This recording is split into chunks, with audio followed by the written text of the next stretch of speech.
हरि ओम नमः परमात्मने नमः। श्यावर रामचंद्र भगवान की जय। उमापति महादेव की जय। पवन सुत हनुमान जी महाराज की जय। श्री कृष्ण कन्हैया लाल की जय।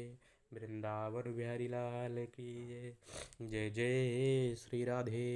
जय जय हे श्री सीताराम। अथ वामन या परिवर्तनी एकादशी का महात्मा, जो कि सोमवार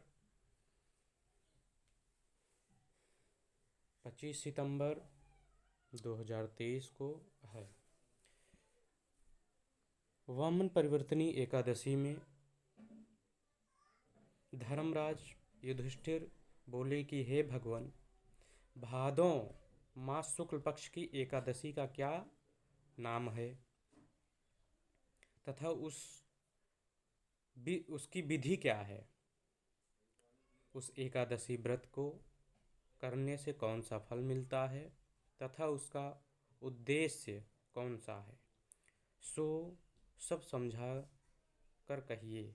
श्री कृष्ण बोले कि हे राजश्रेष्ठ, अब मैं अनेक पाप नष्ट करने वाले तथा अंत में स्वर्ग देने वाले भादो मास शुक्ल पक्ष की वामन नाम की एकादशी की कथा को कहूँगा, जो आप इसे ध्यानपूर्वक सुनो। इस एकादशी जयंती एकादशी भी कहते हैं। इस एकादशी की कथा के सुनने मात्र से ही समस्त पापों का नाश हो जाता है। इस एकादशी के व्रत का फल वाजपेय यज्ञ के फल से भी अधिक है। इस जयंती एकादशी की कथा से नीच पापियों का उद्धार हो जाता है। हे महाभाग, जो मनुष्य अपनी सद्गति चाहते हैं उन्हें इस एकादशी का व्रत अवश्य ही करना चाहिए। यदि कोई धर्मपरायण मनुष्य एकादशी के दिन मेरी पूजा करता है तो मैं उसे संसार की पूजा का फल देता हूँ। जो मनुष्य मेरी पूजा करता है उसे मेरे लोक की प्राप्ति होती है, इसमें किंचित मात्र भी संदेह नहीं है। जो मनुष्य इस एकादशी के दिन श्री वामन भगवान की पूजा करता है वह तीनों देवताओं अर्थात ब्रह्मा और विष्णु महेश आदि देवताओं में भी इस संसार में कुछ भी करना शेष नहीं रहता। इस एकादशी के दिन श्री विष्णु भगवान करवट बदलते हैं, इसलिए इसे परिवर्तनी एकादशी भी कहते हैं।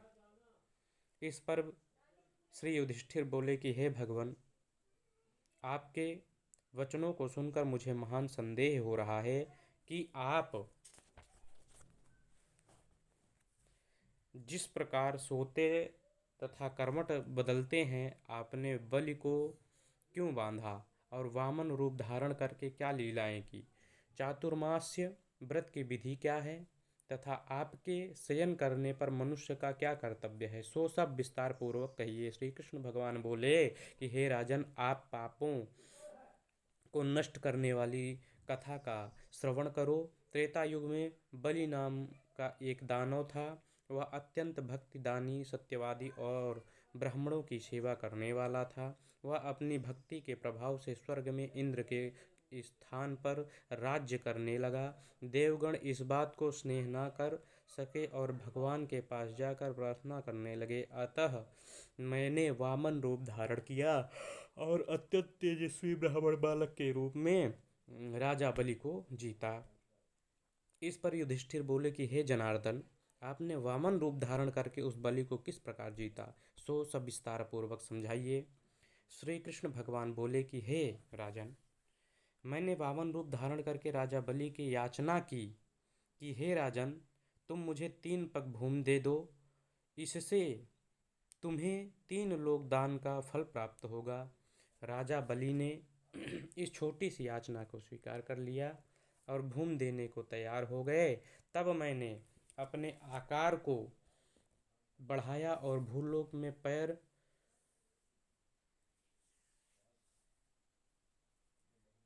भूरलोक में जंघा, भूरलोक में कमर, महरलोक में पेट और जनलोक में हृदय, पाताल लोक में कंठ और सत्यलोक में ब्रह्मलोक में मुख रखकर अपने सिर को ऊंचा उठा लिया। उस समय सूर्य, चंद्रमा, नक्षत्र, इंद्र तथा अन्य देवतागण शास्त्रानुसार मेरी स्तुति करने लगे। उस समय मैंने राजा बलि को पकड़ा और पूछा कि हे राजन, अब मैं तीसरा पैर कहाँ रखूं? इतना सुनकर राजा बलि ने अपना सिर नीचा कर लिया। उस सिर पर मैंने अपना तीसरा पैर रखा और वह भक्त दानव पाताल को चला गया। जब मैंने उसे अत्यंत विनीत पाया तो मैंने उससे कहा कि हे बलि, मैं सदैव तुम्हारे पास ही रहूँगा। भादों शुक्ल पक्ष की परिवर्तनी नामक एकादशी के दिन मेरी एक प्रतिमा राजा के पास रहती है और एक क्षीर सागर के शेष नाग पर शयन करती रहती है। इस एकादशी को विष्णु भगवान सोते हुए कर्मठ बदलते हैं। इस दिन त्रिलोकी नाथ श्री विष्णु भगवान की पूजा की जाती है और चावल और दही सहित रूपा का दान किया जाता है। इस दिन रात्रि को जागरण करना चाहिए। इस व्रत के करने से मनुष्य समस्त पापों से मुक्त हो जाता है, अंत में स्वर्गलोक का भागी बनता है।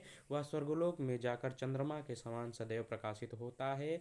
उसे इस लोक तथा परलोक दोनों में यश मिलता है। जो पापों को नष्ट करने वाली वामन एकादशी की कथा को सुनते हैं उन्हें अवश्य अश्वमेध यज्ञ के बराबर